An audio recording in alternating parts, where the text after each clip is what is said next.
Bonjour à tous et à toutes. J'espère que vous allez bien. Vous m'entendez bien? Oui? Parfait. Donc je me présente, je m'appelle Benoît Jacquiot et on va faire une petite conférence. On va parler de sédentarité, de mouvement. Et le petit truc qui est un peu différent, parce que c'est vraiment mon but de vous aider toujours à aider le maximum de personnes à bouger, c'est que il va y avoir un peu de théorie, mais on va faire un peu de pratique. Et tout le monde, que vous soyez n'importe quel âge, votre sexe, vos difficultés, on va tous faire un petit peu de pratique. Donc vous allez voir, je vais vous donner les bienfaits de la mobilité. Et on va finir la conférence avec un petit peu de questions-réponses. Donc n'hésitez pas. Voilà. Donc moi je me présente. Je viens de Lyon pour vous. Vous avez vu, c'est pas si loin que ça, mais je suis quand même venu de Lyon. Donc à la base, je suis coach sportif. Je sais pas s'il y en a qui connaissent Lyon. Moi, je suis place des terreaux, c'est vraiment le centre-ville. J'ai un studio là-bas où on donne des cours de forme. Et je suis aussi formateur. Donc ça fait quelques années, là, depuis le changement, depuis le Covid, j'ai commencé à intégrer les entreprises pour les aider un petit peu à être plus actifs pour les salariés, pour les aider à bouger un peu plus. Parce qu'on ne va pas se le cacher, on est beaucoup souvent derrière notre ordinateur. Donc j'ai réussi la chance cette année que j'ai sorti un livre. Si vous êtes aussi plus actifs, on en parlera un petit peu à la fin. Et on le retrouvera aussi, vous pouvez le retrouver dans le salon. Donc j'ai écrit un livre et je fais beaucoup de contenu sur les réseaux sociaux. Donc les réseaux sociaux, je ne sais pas si vous connaissez peut-être Instagram. Je suis pas mal sur Instagram et voilà. Et on ne dirait pas comme ça peut-être, mais je suis ancien danseur. J'ai vraiment beaucoup dansé dans ma vie pendant vraiment des années. Alors pas du tout de danse classique. Moi j'étais plutôt danse urbaine. J'ai fait beaucoup des danses hip-hop, des choses comme ça, mais les gens qui tournent sur la tête, des choses comme ça. J'ai fait beaucoup de danse latine, j'ai fait beaucoup de salsa, de bachata, donc j'avais un studio de danse. Et donc voilà, le corps a toujours été très important pour moi. Et dans mon expérience de coaching, j'ai vraiment fait une évolution. Il y a 20 ans, j'étais très fitness, très classique, des choses comme ça, no pain, no gain, à fond à s'entraîner. Et vraiment, mon évolution a changé. Et maintenant, j'ai vraiment un concept complètement différent. Et c'est ce qu'on va parler un petit peu aujourd'hui. Alors, je vais juste faire une petite précision. Moi, aujourd'hui, je vais vous parler de mouvement. Okay, parce que si je voulais vous parler de toutes les choses qui seraient bien pour la santé, toutes les conférences, il faudrait que je fasse la conférence de 10h à 17h. Mais moi, je vais plutôt parler d'activité physique. Mais j'adore, alors c'est une image tirée de mon livre, mais j'adore l'image de la chaise quand on parle de la bonne santé. Pourquoi? Parce que pour avoir une bonne santé, on ne va pas se cacher, c'est ce qu'on va voir un peu dans le salon aujourd'hui, c'est que l'activité physique, il faut en faire, il faut avoir une bonne alimentation, il faut avoir un bon sommeil, et il faut avoir une bonne gestion du stress, de l'émotion, des choses comme ça. Ça peut marcher qu'il y a un des piliers, on va dire, qu'on va pas utiliser. Par exemple, on ne fait pas d'activité physique. La chaise va toujours fonctionner, mais elle va être bancale. Et bien, notre santé, ça va être un peu comme ça. Donc, moi, aujourd'hui, je vais vous parler d'activité physique. Mais il faut vous dire que ce n'est pas la chose ultime pour ne pas avoir de douleur, d'accord? Parce que moi, j'ai souvent en coaching des clients qui sont très sportifs. Tous les jours ils font du sport, on dira ils vont être en forme, ils ne vont pas avoir mal au dos. Mais sauf, ils mangent des sandwichs super rapidement là, sur le pouce en 10 minutes à midi. Ils ne dorment pas trop parce qu'ils passent leur soirée sur Netflix, ils ont quand même des douleurs. Donc il faut vraiment prendre en compte, souvent les douleurs c'est multifactoriel, il y a plein de choses. Donc voilà, aujourd'hui moi je vais vous parler d'activité physique, mais il faut bien prendre en compte tout ça. Et je vais vous parler de sédentarité. Et je vais vous poser, allez j'ai un câble, est-ce que mon câble est long? Si mon câble est long, ça va être parfait. Je regarde, excusez-moi, je teste un petit peu. Est-ce que je peux descendre dans le public? Parfait. Est-ce que ça vous parle, la sédentarité? Est-ce que vous savez ce que c'est la sédentarité? Ok. C'est quoi la sédentarité? C'est de rien faire physiquement, je vais dire. Ok, alors rien faire, c'est exactement ça. Mais maintenant, l'OMS, l'Organisation mondiale de la santé, a mis un peu des normes pour savoir est-ce qu'on est sédentaire ou pas sédentaire. Est-ce que vous savez à partir de combien d'heures dans la journée sans rien faire, et on va le définir, on est sédentaire? 3? Non, quand même pas. Alors, elle est super active, hein. Ok, alors ça c'est les définitions de l'OMS. Ça veut dire que si on passe en position assise ou couchée et s'endormir, hein, on ne parle pas de sommeil, si on passe plus de 8 heures dans sa journée, on est considéré comme sédentaire. Alors maintenant je vous demande de faire une petite pensée. Ok, alors je ne sais pas si vous avez au niveau de votre travail ou pas. Ok, si par exemple j'ai un travail, souvent ce qui arrive sur l'ordinateur, je passe déjà 7-8 heures dans la journée. Si je rajoute les transports, si je rajoute le temps que je suis devant une conférence, que je regarde Netflix le soir, que je mange, rapidement on peut être considéré comme, il y a beaucoup de la population qui est considérée comme sédentaire. Donc déjà c'est une première alerte. On dit ah, ok, on est sédentaire. C'est pas une chose, on va dire, naturelle pour le corps, qui n'a pas été développée pendant des millions d'années pour passer autant de temps en position assise. Souvent il y a une petite phrase un peu catchy qui faut la pub. Maintenant on dit sitting is the new smoking. C'est-à-dire la position assise, c'est la même chose que la cigarette avant, ça tue autant que la cigarette. Donc c'est pour ça qu'on parle souvent de sédentarité. Mais vraiment, ce qui va être important pour moi, c'est que vous compreniez bien la différence entre sédentaire et activité physique, inactivité physique. Parce que vous allez voir, on peut cumuler les deux. Donc si on est sédentaire, on peut se dire, ok, est-ce que moi j'ai plutôt un travail ou j'ai une activité où je suis beaucoup debout dans la journée, je ne suis pas actif, je ne suis pas sédentaire, ou est-ce que j'ai plutôt une activité qui fait que je suis sédentaire. Maintenant, on va parler d'activité physique.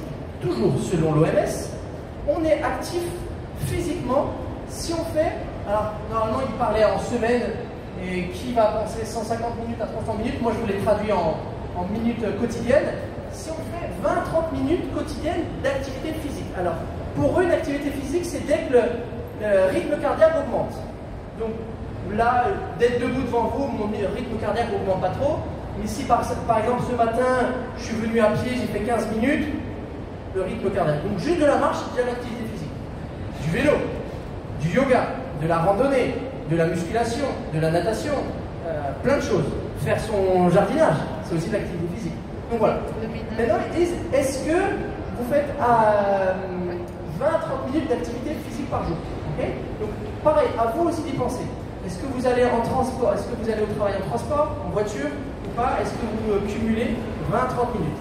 Et pourquoi je parle de ce constat au début? C'est important pour moi, je pense, parce que peut-être qu'on est sédentaire, ok, on dit c'est notre activité, moi je suis obligé de passer ma journée devant l'ordinateur, c'est comme ça, c'est mon job, je ne peux pas y changer.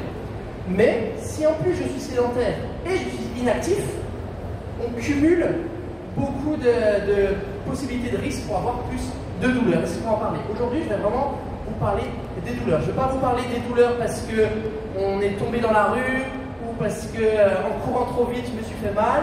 C'est vraiment les douleurs qui sont liées à la sédentarité. On parle souvent d'un terme un peu compliqué, un acronyme TMS, c'est les troubles musculo-squelettiques. Ben, c'est tous les petits bobos. J'ai mal au dos, lombalgie, j'ai canal carpien, j'ai une tendinite, des choses comme ça. Tout ça, c'est rassemblé sous les TMS. Donc aujourd'hui, on va parler de sédentarité et d'activité physique. Juste pour vous dire, si vous êtes au travail, je donne l'exemple souvent, hein, j'interviens souvent dans les entreprises. Déjà, le premier exercice, il n'y a pas besoin de chercher très compliqué, c'est de se lever plus souvent. Dès que vous vous levez, vous augmentez l'activation musculaire. Dès que vous vous levez, vous augmentez le volume respiratoire. Donc, c'est tout bête. Des fois, il y a des montres connectées qui vous disent « Hey, ça fait 1 heure que tu es assis, que tu n'as pas bougé, est-ce que tu peux bouger ?» Ça peut être intéressant. Moi, j'aime donner la règle, j'aime bien cette règle, je donne la règle des 60-60. Toutes les 60 minutes, 60 secondes de mouvement. Je ne vous demande pas de faire des pompes, des choses comme ça, c'est ok. Si vous avez passé 60 minutes sans bouger à faire tic, est-ce que vous ne pouvez pas prendre 60 secondes pour faire un peu d'extension? C'est ce qu'on va voir aujourd'hui. Bouger un petit peu, bouger son bassin, n'importe quoi. Donc, les douleurs, mais vraiment, là je prends l'exemple du mal de dos, ça parle à tout le monde. Les douleurs, il faut vraiment prendre en compte, c'est multifactoriel. Même si vous êtes à la salle de sport, vous avez pris une barre, vous avez fait mal au dos, sur ce mouvement, il ne faut pas se dire ah c'est un mauvais mouvement. Parce que c'est un mauvais mouvement ce jour-là, parce que ça dépend de votre état de forme. Alors, on va essayer de faire un petit récap. Qu'est-ce que c'est? Alors, je vous explique. Perte de confiance, c'est quoi? Perte de confiance, c'est-à-dire que si une fois je me suis fait mal au dos en me baissant, votre corps va toujours enregistrer un petit souvenir comme ça. Et il y aura plus tendance à vous faire mal au dos dans ce même mouvement. Parce que même s'il n'y a pas de blessures de tissus qui vont se blesser, il va avoir un peu peur, il va faire des contractions musculaires. Un lombago, en général, souvent, c'est juste des contractions musculaires. Le corps, il est comme ça, il contracte tout. Donc, le fait d'avoir une perte de confiance, de toujours avoir peur de se faire mal, et ben, ça peut entraîner aussi des douleurs. Santé émotionnelle. Si vous passez une mauvaise étape dans votre vie, c'est peut-être déjà arrivé. Des gens qui ont eu mal au dos, c'était jamais le moment où ils étaient peut-être le plus à l'aise dans leur vie, le plus reposé. Donc, la santé émotionnelle joue aussi. Donc c'est pour ça que c'est important de ne pas juste jouer sur le physique. Il ne faut pas se dire « Ah, t'as mal au dos parce que t'es pas assez fort physiquement, parce que t'as pas assez d'abdos. » C'est juste une partie du problème. Qualité de vie. Okay, qualité de vie, ça prend en compte aussi. Le stress, si on est stressé, ça augmente le champ de se faire mal au dos. La sédentarité, on l'a vu. Les gestes répétitifs. Moi, je suis en train de vous dire, c'est pas mauvais de vous plier comme ça. Mais si dans votre travail, vous devez le faire 200 fois, 300 fois, 500 fois dans la journée en portant du poids, ça peut entraîner des douleurs. Et ça peut être des mouvements non adaptés. Je donne souvent l'exemple. Alors, je vais prendre deux exemples. Et pareil. Rappelle-moi ton prénom. Gersine. Gertie. Ok. On va dire, Gertie, je vais lui demander de porter la table. Ok. Je lui dis, est-ce que tu peux porter la table? Elle va la prendre. Ouf. Ça va être peut-être un peu trop dur pour elle. Elle va peut-être se faire mal au dos. Et au contraire, rappelle-moi ton prénom. Vigie. Vigie? Oui. Et alors, c'est peut-être un cliché, mais je le vois un peu assez en forme et tout, assez musclé. Je me dis, bah, Vigie, il prend la table, il prend la même table, il le fait. Pourtant, il n'y a pas de problème. Donc, le problème, c'est pas de se pencher, le problème, c'est pas la table, c'est est-ce que la contrainte est difficile. Donc, quand je dis mouvement non adapté, souvent, il y a des gens qui vont dire, ah oui, mais le squat, je sais pas, excusez-moi, c'est le squat, c'est faire ça, c'est mauvais pour le dos. Ou le soulevé de terre, c'est mauvais pour le dos. C'est pas les mouvements qui sont mauvais pour le dos, c'est la personne, est-ce qu'elle est adaptée ou pas. Donc, je vais vous en parler juste après, mais c'est pour ça qu'on va voir comment on peut essayer d'adapter tout ça. Et le résumé, quand on a des douleurs, mais que ce soit une douleur parce que je passe toute la journée avec ma souris, que ce soit une douleur parce que je viens de porter une table qui était trop lourde, une douleur parce que je suis toute la journée assis et j'ai mal au dos, c'est toujours une différence entre les capacités qu'on a et les contraintes. Okay. L'exemple que je vous ai donné là juste avant de porter la table, c'est ça. C'est une table, est-ce que moi je suis capable de la porter ou pas? Okay. Donc, pourquoi je vous parle de tout ça? Mais c'est vraiment important, c'était une manière un peu de casser des mythes. On va savoir que des douleurs, c'est pas une mauvaise posture, c'est pas un certain type de geste, et c'est plus est-ce que notre corps est préparé ou pas. Et donc, le petit résumé de tout ça, regardez, alors on dirait que c'est très schématique, mais je vous explique très rapidement, c'est très simple. Sur cette ligne, on voit les contraintes. Qu'est-ce que c'est une contrainte? On va dire, on va reprendre l'exemple de la chaise, de la table. La contrainte, ça va être une table de 50 kg. Okay. Et là, c'est des capacités. Ça veut dire que plus je diminue les contraintes, si au début je ne suis pas capable de porter la table, mais ça, je suis capable de le porter, la contrainte est moins importante, on est d'accord? Et aussi, sinon, je peux augmenter mes capacités. Faire du renforcement pour être capable. Si je t'entraîne pendant 3 mois, je suis sûr que dans 3 mois, tu es capable de porter ça. Okay. Mais cet exemple marche aussi pour une chaise. Si on a une chaise qui n'est pas très ergonomique à son travail, on a plus de contraintes. Donc on est peut-être capable de passer outre, mais aussi ça peut nous donner mal au dos. Donc peut-être avoir une meilleure chose, on aura moins mal au dos. Mais ce n'est pas la seule solution. Donc c'est un peu schématique, mais c'est pour vous dire que souvent on va mettre le doigt sur des mauvaises choses, mais sur une partie du problème. On dit, ah, j'ai mal au dos parce que j'ai une mauvaise literie, j'ai un mauvais oreiller, parce que j'ai pas une bonne chaise ergonomique au travail. C'est une des parties du problème. Mais l'autre partie du problème, qu'est-ce qu'on fait pour notre corps pour qu'il soit plus résilient? Et ça va être ma partie. Moi aujourd'hui, je ne vais pas vous expliquer comment construire une chaise ergonomique. Je vais vous aider à dire, ok, vous n'avez pas un corps adapté à ça, qu'est-ce qu'on peut faire pour améliorer notre corps pour résister aux contraintes? Donc c'était un peu ça, c'est des petites choses que j'ai repris Et maintenant, on y arrive petit à petit à ce qu'on veut faire. Je vous donne un dernier schéma un peu pareil, c'est un consensus scientifique, c'est beaucoup d'études qui ont donné ça, et ça a donné un peu cette courbe. Je vous explique cette courbe, et ça va nous motiver aussi. Moi, ça m'a motivé. Quand j'ai découvert cette courbe, ça m'a motivé. Alors là, c'est l'axe des douleurs. C'est-à-dire que si je suis ici, il y a beaucoup de douleurs. Ici, il y a beaucoup de douleurs. Là, il n'y a pas beaucoup de douleurs. Et ça, c'est l'intensité de l'activité physique. Ça veut dire que ici, je ne fais rien du tout. Et ici, je suis plutôt un très grand sportif ou sportif de haut niveau. Et regardez où il y a le plus de douleurs. Il y a le plus de douleurs quand on ne fait rien de sa journée. Donc on est plutôt sédentaire et inactif. Excusez-moi. Et il y a beaucoup de douleurs. Oula, physique et une faute. et il y a beaucoup de douleurs aussi quand on est très sportif. Alors après, c'est pas le même type de douleur. Souvent, ça c'est des douleurs, il va arriver de l'arthrose, des tendinites, d'inactivité. Là, c'est des douleurs, ça va être des entorses, ça va être des claquages, des choses de surutilisation, de pas assez de récupération en général. Et un footballeur professionnel, vous avez vu, il a plus souvent tendance à être blessé parce qu'il utilise plus souvent son corps. Mais la bonne nouvelle, si on fait une activité physique modérée, comme on a dit, 20 à 30 minutes d'activité physique par jour, ou dans la semaine, 2-3 fois d'activité physique, mais ça tombe bien, c'est l'endroit où il y a le moins de douleur. Donc, moi, pourquoi ça m'a motivé? Il n'y a pas besoin d'être un super sportif pour avoir un corps souple et sans douleur. Il faut avoir une routine quotidienne ou faire de l'activité physique. Donc, moi, c'est mon but.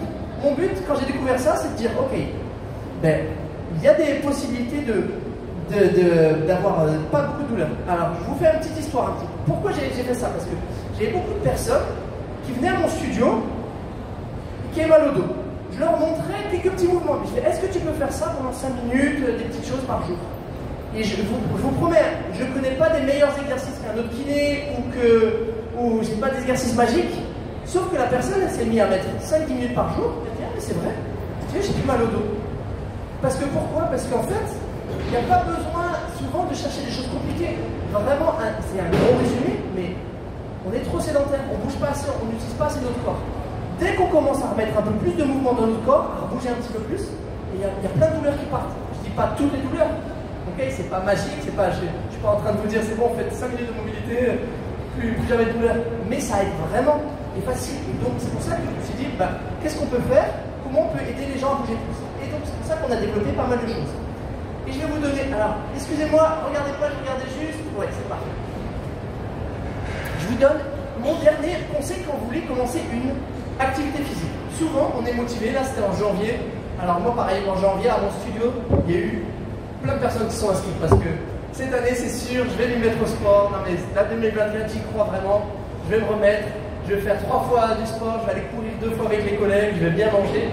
Et on est d'accord que les bonnes résolutions, ça s'arrête à peu près quand?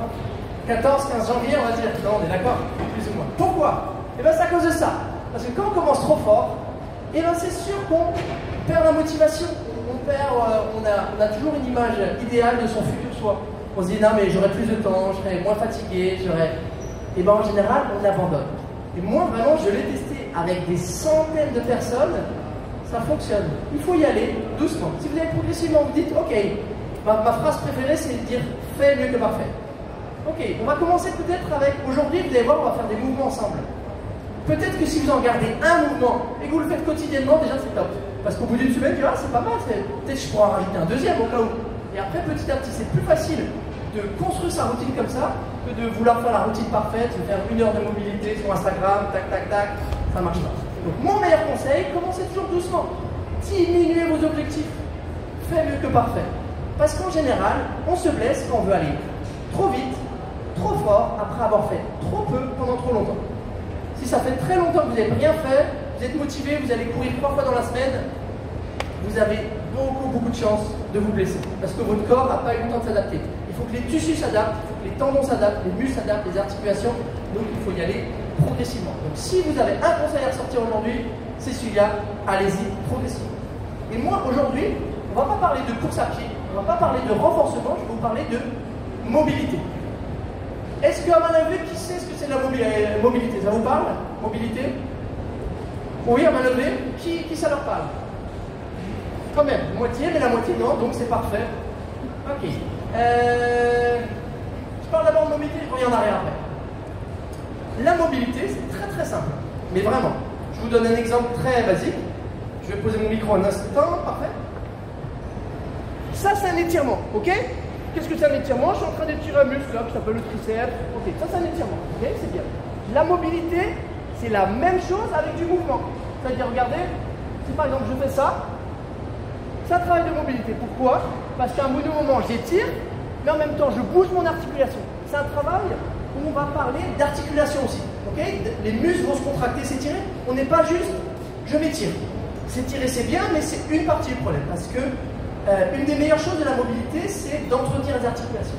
Donc pourquoi je vais vous parler de la mobilité? Parce que c'est accessible à tous. Aujourd'hui, tout le monde va pouvoir faire les mouvements. Tout le monde, tout le monde. Certains vont devoir les adapter, mais tout le monde va pouvoir les faire. On ne peut pas dire la même chose que de faire peut-être de l'escalade, ou de la piscine, ou du tennis. Donc c'est vraiment accessible à tous. Ça c'est un anglicisme, use it or lose it, ça veut dire utilise-le ou perds-le. Si, je suis en jeans, mais si vous avez vu, moi j'ai un petit là, il a 4 ans, il passe sa journée à jouer comme ça. Il est comme ça accroupi. Si je fais le test, peut-être tout le monde n'arrive pas à être comme ça. Pourquoi? Parce que c'est normal, nous nos hanches, elles n'ont plus l'habitude de descendre là, nos hanches elles ont l'habitude à 90 degrés. Donc le corps, il est super fort, il s'adapte vraiment à ce qu'on lui donne. Tous les jours, si on lui donne ça, ben, il est super fort à être à 90 degrés. Mais être comme ça, non. La même chose avec l'exemple, ce micro, mais qui arrive à toucher ses mains dans le dos. Okay. C'est pas obligatoire, mais si on le fait pas tous les jours, à un moment, on dit finalement, j'arrive plus à me gratter dans le dos. On est obligé de se mettre contre le mur pour se gratter, donc. Mais juste le principe. Là, ça raccourcit, mais physiologiquement, il y a des récepteurs qu'on appelle des mécanorécepteurs dans les articulations qui réagissent à la tension. S'il y a moins de tension, ben, le corps il aura de moins en moins de mécanorécepteurs, il va perdre l'habitude et il s'en fiche, il dira cette amplitude j'en ai pas besoin, on l'oublie. C'est comme ça que petit à petit on dit oui, mais c'est difficile finalement. Donc voilà, c'est important d'entretenir, sinon on le perd. Ça entretient aussi les articulations. Les articulations, vous avez bien vu, un muscle, vous avez vu, c'est gorgé de sang. Okay, il est rose, il est rouge, il y a du sang. Donc vous guérit très facilement. Une articulation, ça met longtemps en plus à guérir. Pourquoi? Parce que ça se passe en de la diffusion, on va dire. Les nutriments arrivent de manière plus lente. Okay, et vous savez ce qui marche le mieux pour nourrir une articulation, c'est de la bouger. Parce que souvent, par exemple, si je vous parle de l'arthrose, un petit exemple, souvent, des fois, quand on a de l'arthrose, on se dit ah, c'est d'usure. On pense que c'est une pièce mécanique, c'est comme une voiture. Moins on va l'utiliser, plus on va l'user. Non, non, le corps, c'est pas comme ça. Plus on l'utilise, mais de manière adaptée, plus il se reconstruit. Okay, donc la meilleure manière de nourrir l'os, l'articulation, c'est de la bouger. Okay, mais donc la mobilité, c'est parfait pour ça. Et pour prévenir les douleurs, c'est parfait. Alors maintenant, ma dernière slide, mon avant-dernière slide, après on va passer à du mouvement. Je vous donne un petit peu des astuces pour bouger plus, ok? Parce que être actif, c'est pas obligé d'être sportif. Moi, souvent, je me considère plutôt comme actif. J'aime bien bouger, mais je me considère pas comme sportif dans le sens que je suis pas le fan de. J'ai des amis à moi, ils vont tout le temps aller courir, tout le temps aller faire du renforcement musculaire. Il y a plein d'autres manières de faire de l'activité physique sans faire du sport. Le sport, c'est très bien, mais on n'est pas obligé, parce qu'il y a des gens qui disent oh, mais moi, je suis pas sportif. Ok, on n'est pas sportif, mais être actif, c'est une chose qu'on doit. C'est une condition sine qua non qu'on doit faire pour entretenir son corps. Donc, déplacement doux, c'est quand même bien. Alors, je ne sais pas si vous êtes de Paris, peut-être c'est un peu plus difficile en vélo. Moi, à Lyon, il y a un maire écolo là, depuis quelques années. On a des pistes cyclables partout, c'est parfait. Moi, maintenant, je vais au travail, emmener mes enfants à l'école, en vélo, c'est parfait. Donc, et c'est tout bête, hein. Peut-être qu'à Paris, si vous êtes en métro, on descend une station avant, ça nous fait nos 15-20 minutes de marche qu'on avait dit, qu'on avait besoin au quotidien. C'est déjà une manière. Okay, ça peut faire des routines de mobilité. La marche, c'est très bien. Le seul petit problème de la marche, on n'entretient pas des grandes amplitudes, on n'entretient pas nos hanches, on n'entretient pas nos épaules, mais donc faire de la mobilité, et de la mobilité, vous allez voir, on peut en faire 5 minutes. C'est une des seules activités, on n'a pas besoin de tenue de sport, on n'a pas besoin de matériel, on peut faire ça. On peut faire des pauses actives. Moi, pour les gens qui travaillent, je leur dis, mettez une alarme. Toutes les heures, ce serait idéal, et sinon toutes les 2 heures, bougez, levez-vous, allez à la machine à café, étirez-vous. C'est vraiment important de faire des petites pauses. Et le dernier conseil, si vous voulez commencer une activité, vous rappelez, je vous dis, les 2 conseils. Vous dites, ok, Benoît m'a motivé à faire du sport, on fait la progressivité, et la deuxième chose, n'écoutez pas moi, écoutez pas votre médecin, écoutez pas votre voisine, écoutez pas votre mari, choisissez une activité que vous aimez. Pourquoi? Si, par exemple, vous allez chez le médecin, vous dites, j'ai mal au dos, et il va dire, bah, madame, faites de la piscine, c'est parfait pour vous, la piscine pour le mal de dos. Mais vous n'aimez pas mettre un maillot de bain, le bonnet qui vous colle, et bien vous allez faire ça 15 jours, 3 semaines, après vous allez dire laisse tomber, et vous allez arrêter. Si vous, c'est votre activité de faire du badminton, je ne sais pas, faites du badminton, même si on ne va pas dire ah, c'est pas la première chose qu'on va penser pour le mal de dos. Ce qui fonctionne pour les douleurs, c'est de tenir une activité régulière, c'est sur le long terme, c'est ça qui est prouvé. Donc, que ce soit de la course à pied, du badminton, du jardinage, donc faites une activité que vous aimez. Oubliez un petit peu les clichés, si quelqu'un vous dit « Ah, mais le yoga, c'est formidable. Depuis que je fais du yoga, j'ai plus mal au dos. » Mais peut-être pour la personne, c'est bien, mais pour vous, peut-être vous n'aimez pas le yoga.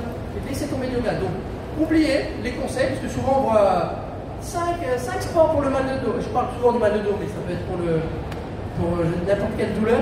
Okay. Faites vraiment une activité que vous aimez. Okay. Par exemple, moi, j'aime pas courir, je vais jamais courir. Mais il y a certains, ils vont guérir leur douleur par la course. Donc on y va progressivement, c'est parti.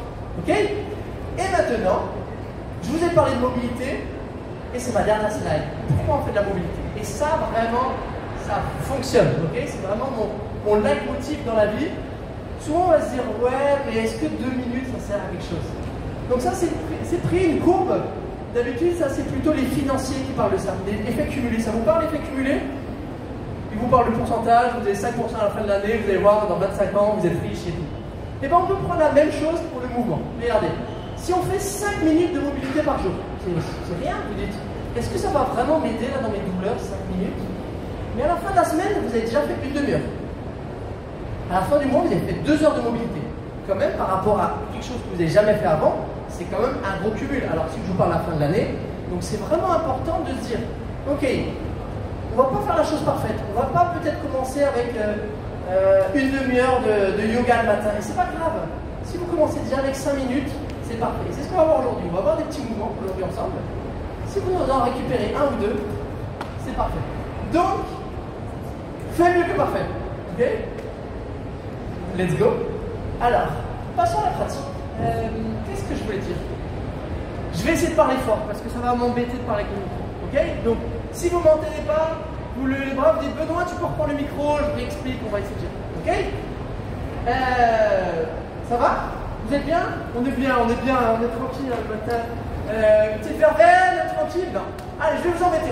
Je vais vous montrer des mouvements qu'on puisse faire. On peut faire debout, des mouvements qu'on peut faire assis, on va alterner. On va alterner debout, assis, comme ça va changer. Donc, premier exercice pour lutter contre la sédentarité, je vous demande de vous lever. Allez, levez-vous. Jouez le jeu, parfait. Voilà, ils sont au top. Excellent. Les 2 règles. Bonjour, merci. Les 2 règles. On y va progressivement. Si par exemple, on va travailler l'extension. Commencez pas à. Dès que la queue de cheval commence à toucher le sol, c'est un peu trop. Et restez à l'écoute de votre corps. Parce que moi, je vais vous dire, cet exercice est super bon pour le dos. Mais restez à l'écoute. Si par exemple, aujourd'hui, dites, bah ça me va bien, mais si je vais un peu plus loin, ça me fait mal. On y va progressivement. Il ne faut pas avoir peur du mouvement, mais on reste toujours à l'écoute. C'est souvent les gens sur les réseaux sociaux. Donc je poste beaucoup d'exercices sur les réseaux sociaux, presque pas tous les jours, mais chaque semaine, je pose des exercices. Et souvent, les gens me disent, mais est-ce que je peux faire ça? Est-ce que je peux faire ça? Ben, je ne peux pas répondre à leur place. Si tu vas progressivement et que tu restes à l'écoute, en général, il n'y a pas de problème. Donc si vous aussi, vous cherchez des exercices, vous dites, ah oui, celui-là, c'est bien. Ah ouais, ça va. Ah ouais, ça va, je peux aller plus loin. Ah ok. Donc regarde, ça marche? Allez, on va faire des petites choses. On teste. Donc rentrez, allez-y, vous allez voir, on va faire un peu de mouvement. Moi, c'est Benoît, enchanté. Allez, on commence. Super simple, ok? Un peu d'extension. C'est pas obligatoire, mais on passe quand même toute la journée comme ça. Donc, extension, on met les mains dans le dos. On fait entre 5 et 10 mouvements, ok? On teste, on regarde.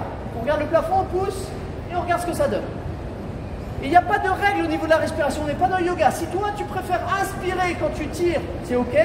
Et si tu préfères expirer. La seule chose, vas-y progressivement, parce que si tu commences et tu restes 30 secondes comme ça, tu vas sortir, tu dis, ah finalement j'aime pas. Mais si tu vas, ah ouais, ça va bien, ah ouais, ah, ça fait du bien de bouger. Hop, et tu bouges. Ok? Jouez le jeu, moi je vous parle, essayez. Ça souvent, j'appelle cet exercice les machines de la machine à café. Tu es devant la machine à café, tu lances le café, le temps qui coule, et tu fais ça. Et c'est bien ça. Okay. Après, il y a des règles, il y a certaines personnes qui vont préférer un dos rond, un dos creux, on va voir. C'est ok ça? Facile. Parfait. On va alterner, je vais vous faire du dos, des épaules et tout, et l'exercice que vous préférez, vous le gardez pour vous. Épaules. Ok. Souvent on pense l'épaule là, mais vous savez, dans le dos on a des omoplates, scapula, et en fait ça fait partie de l'épaule, il faut les bouger. Donc regardez, on prend les valises, on part en vacances, on les monte, de ce qui est facile. On serre les omoplates au maximum, serre, descends-les, coup de girafe et avancez. Si tu regardes de côté, ça a donné un rond. Tu montes et on fait des cercles. continue. Tu m'en fais 5 dans un sens, 5 dans l'autre. Moi, je parle. Ok, 5 dans un sens, 5 dans l'autre. Pourquoi c'est intéressant? Ok, mon articulation bouge, mais vous avez vu tous les petits muscles entre les omoplates, ils sont en train de se contracter. Et vous savez, quelque chose qui est très contre-intuitif, souvent pour un muscle, quand il nous fait mal, on a envie de l'étirer ou de le masser. Mais vous savez qu'un muscle qui lui fait du bien, c'est se contracter. Souvent, s'il a des tensions, on le contracte, il se relâche plus facilement. Ok? Donc, et dernière consigne, c'est bien, mais essayez vraiment de faire le mouvement le plus grand possible. Le plus grand, il n'a pas l'habitude de faire tous les jours. Et reconnectez-vous avec votre corps. C'est simple ça. Hein? Donc déjà, même si on a mal à l'épaule, tout le monde peut faire ça. Prochain exercice, je suis désolé, c'est celui-là qui prend le plus de place. Est-ce que vous pouvez faire attention à vos voisins, voisines? Dès que vous avez votre doigt dans son oreille, vous arrêtez. Okay? Pareil, si tu as un problème d'épaule, peut-être qu'aujourd'hui, tu ne vas pas faire le mouvement en entier. Attends, excuse-moi. Si tu n'es pas capable de faire ça, c'est ok, mais peut-être tu es capable de faire ça. Et petit à petit, demain, après-demain, la semaine prochaine, tu fais un peu plus grand. Ok, on est là, attention voisin. On tire nos épaules en arrière. On va faire, j'appelle ça le moulin. Et on essaye, et on fait grand, on contracte, on contracte. Plus il y a une intention musculaire, plus c'est intéressant. Donc peut-être tu peux aller pas loin, mais vraiment essayer d'imaginer que tu contractes, tu contractes.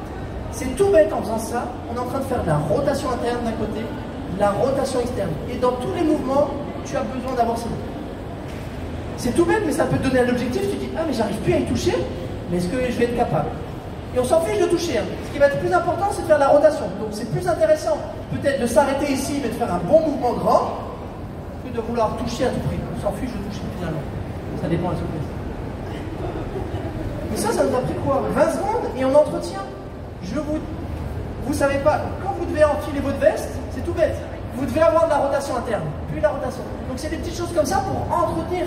Sauf qu'on n'y pense pas, on y pense seulement quand on a mal, qu'on va chez le kiné. Ok, ça va, les épaules? On va faire un peu de coups, on change. Je vais changer, vous allez voir, on va faire du bassin, on va faire plein de choses. Super simple. Vraiment, je leur ai demandé avec le micro comme ça la prochaine fois. Super simple. Si vous entendez des petits bruits, c'est pas associé à la douleur, vous en fichez. Hein. Même si vous entendez des bouts de biscottes qui font... On va faire le geste le plus grand. Donc pour l'instant, on va juste faire ça. Menton poitrine, regarde le plafond. Menton poitrine, c'est tout bête. Mais à nouveau, on entretient de la flexion-extension. Et peut-être qu'on avait perdu un peu d'extension parce qu'on passe beaucoup de temps sur son portable, sur son ordi, sur son livre, sur son tricot, je sais pas. Mais on est souvent en flexion. Et pareil, on y va progressivement. Et on essaie de réexplorer des mobilités qu'on a naturellement, mais peut-être qu'on oublie de faire. Ok, ça c'est la base. Maintenant que tu fais ça, on va faire un grand cercle. Tu es ici, tu regardes, ah ouais ça passe, ou j'aime pas trop là, bah, peut-être tu fais un peu plus petit au début, et tu fais ça. Et si tu veux aller un petit peu plus loin dans ta mobilité, imagine que l'air est très dense, ou comme si tu avais la tête, c'est bizarre comme image, dans du sable. Tu dois contracter les muscles pour faire ton mouvement. Ce sera beaucoup plus efficace. Okay? Tu peux faire un mouvement rapide comme ça, mais plus tu contractes, plus tu contrôles ton mouvement, mieux c'est. Et surtout, ça vous fait un petit check-up, tu te dis, ah, mais je savais pas que je pouvais pas aller en arrière, je suis limité, donc peut-être tu vas travailler ça. Est-ce qu'on se challenge un peu? On va faire l'exercice du pigeon. Il n'est pas facile. On fait le pigeon, on essaye? Alors regardez, j'ai le micro là, regardez, le micro bouge pas. Je recule, je reviens. Des fois, aux gens, s'ils n'arrivent pas quand je leur dis de faire le doigt, ok, on fait de la rétraction, ok? Peut-être des fois quand t'as eu mal. Alors, et c'est pas grave, hein, mais c'est pas ça. Le menton, il va pas vers le plafond, hein. Double menton, voilà, double menton. On regarde pas par terre, mais double menton. Des petits mouvements, pareil, ça nous donne du mouvement dans nos vertèbres. Et les vertèbres, on dirait pas, mais elles aiment ça, le mouvement. Et c'est dur, hein? Alors, je vous ai pas fait les Bollywood.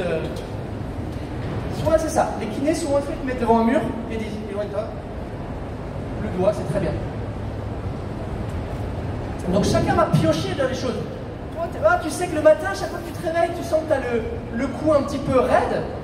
Bouge-le un petit peu plus. Okay. On fait un peu les hanches. Ok. Qui connaît Shakira? On va faire le Shakira. Alors là, maintenant, on se connaît un peu plus. Ça fait une demi-heure que je vous parle. On a un petit peu moins honte. On est tous ensemble parce que souvent on est, ah, il bouge son bassin. Pliez les jambes un peu. C'est plus facile. Le terme technique, c'est ce qu'on appelle rétroversion, antéversion. Version, rétro vers derrière. Regardez, super simple. Alors, on essaye que c'est pas le dos, hein, c'est pas le même mouvement que ça. Essaye d'isoler. Rentre les fesses, sors les fesses. Ok? J'appelle ça le Shakira. Ouais, c'est ça. Avec la musique, c'est plus facile. Ou Full Monty, vous vous rappelez le film? Il y a 20 ans, Full Monty. Bah, c'est un peu Full Monty. Voilà. Ok. Cet exercice est super important et super intéressant pour plein de choses. C'est maintenant que tu me filmes. Merci Faten. Je lui ai dit, tu peux prendre un ou deux contenus et super, je vais me retrouver sur Instagram en train de faire ça. Ok, pas grave. Pourquoi il est important? On le fait encore parce qu'on va l'utiliser dans 2 exercices après. Pourquoi il est important? Si des fois tu passes toute ta journée assis sur le bureau et tu as mal au dos, regarde, quand tu es en train de faire ça, quand on est en train de faire le mouvement de rétroversion, on est en train de contracter nos abdos et en même temps on étire nos lombaires. Puis quand on fait l'antéversion, on contracte nos lombaires et on étire nos abdos. Qu'est-ce que ça fait? Ça ramène du sang dans la zone. Et ramener du sang dans la zone, c'est super bon pour limiter les douleurs. Donc voilà. Tu vas voir, on va l'utiliser. On l'utilise direct, regarde. Maintenant, attention, on va un peu plus loin. On fait une petite fente. Il n'y a pas besoin qu'elle soit grande. Pas de grand écart. La seule consigne, non, on fait 2 consignes. Que la jambe droite. Cette jambe droite. L'autre jambe droite, derrière. L'autre jambe droite derrière. Et on ne pose pas le talon arrière, sinon ça va être difficile. Pas le talon arrière, donc une petite fente. Il n'y a pas besoin d'être beaucoup en fente. Petite fente. Si la jambe avant est pliée, c'est parfait. Mais on ne pose pas le talon arrière. Ok? Ne pose pas. C'est plutôt comme si j'allais courir en avant. Et vous me refaites pareil. Shakira. Rétroversion, antéversion. Ouh, ça peut tirer un peu ici. Et pourquoi? Continuez, faites-le, vous devez en faire 10. Pourquoi? Quand on passe beaucoup de temps assis, et bien souvent ce qu'on appelle, ça s'appelle les fléchisseurs de hanche, soit un peu rétractés, ben là c'est parfait. Donc si toi dans ton job, tu travailles beaucoup assis, c'est un exercice vraiment à faire. Pas trop en arrière, penche-toi un peu en avant, et là. Après bien sûr si tu es plus fort, tu le fais comme ça, mais vraiment tout va se passer dans le placement du bassin. Et ça vraiment, ça récupère l'extension de hanche et c'est tellement important, parce que souvent, on voit qu'on est limité dans notre marche, ça manque d'extension de hanche. C'est exactement ça. Peut-être ça ne va pas tirer chez tout le monde, mais si ça tire juste ici, c'est parfait. Certains muscles sont accrochés là, ils passent dans le bassin, ils s'accrochent dans le bas du dos, dont souvent, peut-être chez votre ostéo, il va dire, ah, vous avez le psoas un peu tendu.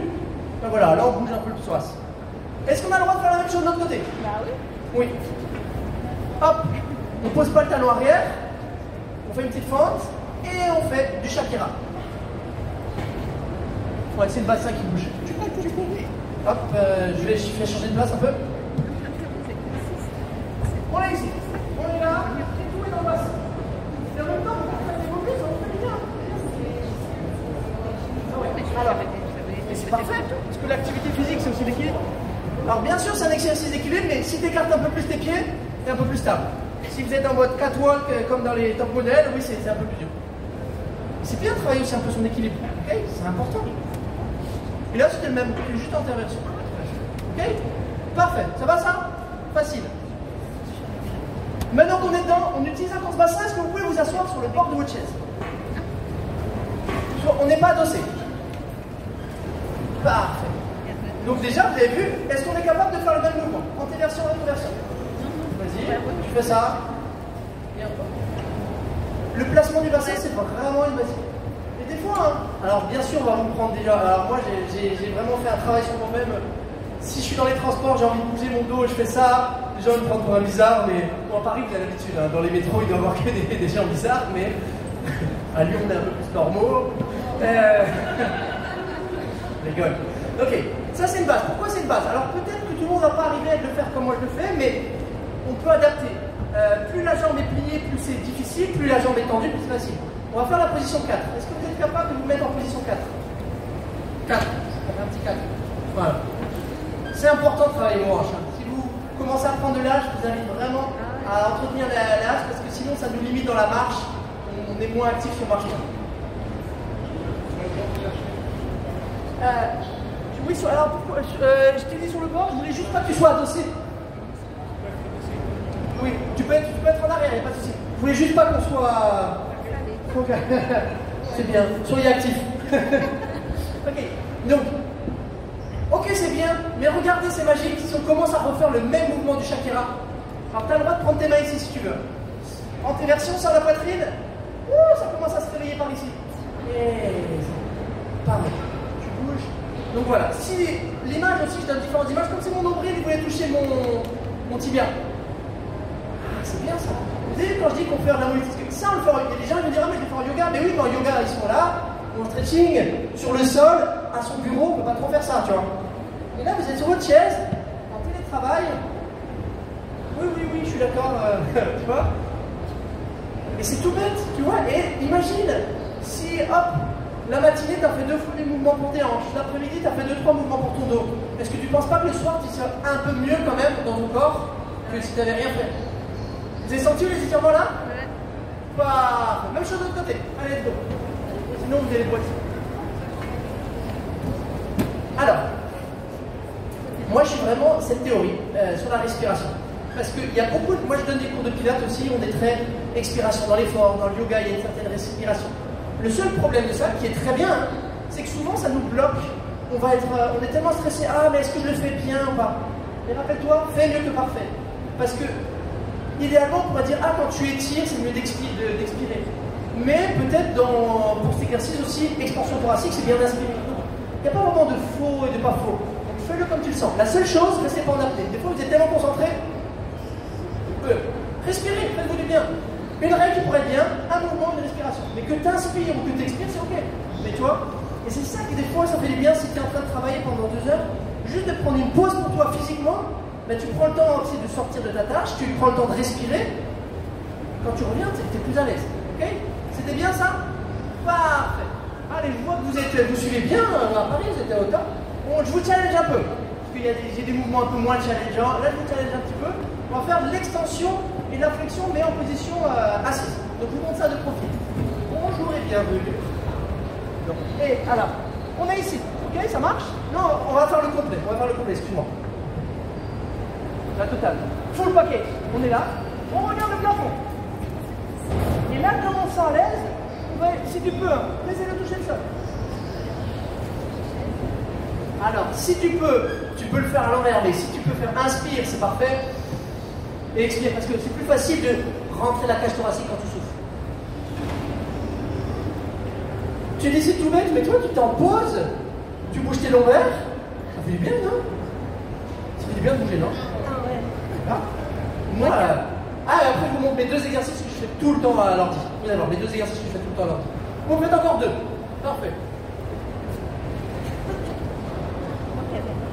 Et si, je ne sais pas, vous êtes dans un lieu public, vous êtes sur un banc, vous allez faire ça, faites-le. N'ayez pas peur d'être jugé. Les gens, ils vont quand même parler de vous. Que vous fassiez rien, ils vont dire, ben, t'as vu, je lui fais rien. Que vous fassiez quelque chose, ils vont dire quelque chose. Donc les gens vont parler de vous. N'ayez pas peur de bouger, faites-vous du bien. Ok. Vraiment, ça, c'est pas pour vous dire. Les 2 exercices que je fais, moi, je fais beaucoup de montage vidéo, je suis beaucoup sur ordinateur. 2 exercices que je fais pour le haut du dos. Ok. Moi, j'ai de la douleur un peu ici. Donc pour le haut du dos, on va faire les 2. Regardez. Donc ça ressemble, le premier, ça ressemble. On a les mains derrière la tête, sauf qu'on a les coudes serrés, le plus serré possible. Si tu es assez souple, tu arrives à les toucher. Voilà, moi j'arrive pas à les toucher, mais super. Parfait. Et on fait la même chose. Inspire, et tu souffles, tu regardes par terre. Inspire, et tu montes et tu descends. Plus tu as les coudes serrés, ouais. Hop. Regarde, essaie quand tu montes, essaie de garder les coudes serrés. C'est pas tout à fait le même. Ouais, gardez. Ah, tu vas le sentir dans le haut du dos. On est en train de travailler ce qu'on appelle les thoraciques, c'est le haut du dos. C'est parfait de libérer les thoraciques. On a des douleurs de cou, de haut du dos. Ça fait du bien ça, et c'est simple. Hein. Et le deuxième que je mets toujours avec, rotation. On est là. Coucou voisin. Coucou voisine. Il est top à faire assis celui-là. Pourquoi il est top à faire assis? Parce que si tu es en position assise, les hanches ne bougent pas, donc tu es sûr que c'est le dos qui bouge. Bouge. Oh, super. Petit conseil, allez pas trop vite dans les mouvements. Prenez le temps de comprendre votre corps, d'être là, regardez. Ah oui, je ressens ça. Prenez le temps de ressentir aussi. Ok? Et là, ah oui, c'est ça. Un des problèmes souvent, c'est qu'on est un peu déconnecté de notre corps. On est toujours dans notre travail, dans ci, dans ça. Des fois, juste des choses comme ça simples, de se reconnecter. C'est pour ça que la respiration va être intéressante. C'est pas grave du tout, mais prendre le temps. Par exemple, une des consignes que je dis, va au bout de ta respiration. Si tu souffles, et tant qu'il te reste de l'air, vas-y. Et tu reviens. Ok? Moi, ces 2, c'était les 2 que j'adorais pour le. On se refait un petit peu de hanche et après on se relève. Classique. Maintenant, on ne fait plus la position 4, juste les jambes croisées. C'est très bien. Ok. Donc, excusez-moi. On peut croiser la jambe droite, comme ça j'aurais même conseillé. L'autre jambe droite. Parfait. Pareil, souvent vous voyez des étirements comme ça. Moi, je vais vous demander de faire du mouvement. On va faire. Sur le micro. Avec la main gauche, on attrape le genou droit, la main gauche, c'est la main gauche. Ouais. Le genou droit, l'autre, et on regarde. Et on revient. Et encore. Allez, on en fait 5. C'est ça, vas-y, pas peur. Vas-y progressivement. Si tu peux t'auto-grandir, c'est parfait. Waouh. Grandis-toi. Et relâche, fais-toi du bien. Et on va tourner que du côté haut pour la jambe croisée. Voilà, que du côté droit. Ouais, c'est droite. Non, c'était la bonne main. Ouais, je sais, à Paris, vous n'avez pas la même droite qu'à Lyon, mais... Même chose de l'autre côté. Donc on a la jambe gauche. Donc c'est la main opposée. Et tu regardes. Et là, vous êtes en train d'étirer aussi vos lombaires. Vous n'êtes pas obligé de vous mettre. Donc mets ta main, si tu as ta jambe droite, mets ta main gauche. C'est là. En fait, si vous n'êtes pas à droite et gauche, c'est la main opposée. On met la main opposée sur le genou et après on se tourne. Et si ça fait des petits cracks, ne vous inquiétez pas. C'est des bulles gazeuses. On se relève? Allez, c'est parti. On s'en fait encore 2. Parce que je vais faire poignet et je vais vous faire un petit peu pour les ischios. Que j'aimerais bien qu'on ait un petit temps d'échange. J'aime bien ça à la fin. Ok. Un exercice que j'aime bien faire aussi, parce que vous savez, souvent je vois les joggers, ils ont envie de s'étirer l'arrière des cuisses. Vous voyez, des fois vous êtes un peu raide l'arrière des cuisses, sauf que souvent la solution c'est de mettre la jambe super haut, d'être comme ça. En fait non, on a d'autres solutions, grâce à notre Shakira. Donc vous vous rappelez, dans Shakira, on avait soit les fesses qui rentraient, soit les fesses qui sortaient. Là on veut que les fesses qui sortent. On va mettre les mains dans le bas du dos, comme oh j'ai mal au dos. C'est pas grave si vous l'arrondissez, mais plus les cambrés, plus les droits, mieux c'est. Donc nous on veut pas être comme ça, on va être le contraire. Donc si vous manquez un peu de souplesse, pliez un peu les genoux. Et votre but, regardez. J'ai ma chaise derrière, mes fesses elles veulent toucher la chaise. Je vais être le plus en arrière possible en ayant le dos droit, avec les deux mains. Moi j'ai une main qui est prise par le micro. Avec les deux mains. Mets les deux mains dans le bas du dos, voilà. Tu sors la poitrine, tu pousses tes fesses en arrière, tu as du poids plus sur les talons et tu reviens. Est-ce que ça vous tire l'arrière des cuisses? Regardez vers derrière. On ne fait pas un squat, hein, on n'est pas en train de plier nos jambes. Regarde, sinon regarde tes jambes tordues, sinon. Reviens derrière. Voilà. Est-ce que ça tire un peu l'arrière des cuisses? Oui? Allez, pousse. Donc maintenant, si tu veux l'améliorer, moi j'adore cet exercice. Pourquoi? Je te montre. Parce qu'en même temps, tu peux même le faire les mains derrière la tête. Ça va activer les muscles du dos, donc ils se contractent, et en même temps, ça étire l'arrière des cuisses. Mais si tu fais ça le matin, ils appellent ça l'exercice du good morning. On le fait un peu en yoga. Hein. C'est top ça comme exercice. Et t'es pas obligé de monter ta jambe super haut pour t'étirer. Ouais. Et comme dit, si vous le faites pas aussi bien que moi, c'est pas grave. Si par exemple vous avez fait aujourd'hui, vous l'avez fait un peu dos rond, c'est mieux que d'être resté assis. Ok. On s'en fait un dernier sur les poignets. Comme ça, on se fait un peu question-réponse. Poignet pareil. Un petit peu tonique, mais moi j'aime vraiment bien parce que souvent il nous manque d'extension. Okay, c'est ça. Et quand on va se mettre à faire du yoga, du pilates, on se met sur les mains, on commence à avoir mal. Donc on va faire un travail vraiment de mobilité. Okay, étirer sur les tétons. Ça c'est l'étirement, c'est pas mal. Mais nous on va faire mobilité. C'est un peu plus dur, mais c'est plus efficace parce qu'on va contracter les muscles. Avec les deux mains, mettez les deux mains devant, parce que moi j'en ai qu'une. On serre le poing et on va descendre le plus bas. Tire. Pendant 2 secondes, on contracte. C'est intéressant ça. Étire au-dessus et ça contracte en dessous. Et maintenant l'autre qui est un peu plus dur. Tu ramènes les doigts, tu ramènes vers toi. Ouh, ça chauffe ici. Encore. Et on fait ça. Allez, plus loin. Tu descends. Plus, comme tu fais à la moto. Ouais. Voilà. Et tu ramènes. Et c'est là qu'on se dit, oh oui, j'ai du mal. Et c'est pas grave de ne pas y arriver aujourd'hui. Mais si vous le pratiquez tous les jours, je vous promets, si vous le pratiquez tous les jours, juste celui-là, pendant 30 jours, vos poignets, déjà, vous allez dire, oh, ça descend plus. Après, il y a des autres mouvements, c'est pas exhaustif aujourd'hui, mais des petites choses. Donc vous avez vu, petit résumé. C'est pas mauvais de faire des étirements. Mais si vous arrivez à intégrer du mouvement articulaire et de la contraction, vous gagnez encore plus. Dire, là, j'aurais pu étirer mes poignets juste comme ça. C'est bien. Mais si on fait la même chose activée, c'est intéressant. D'où la mobilité.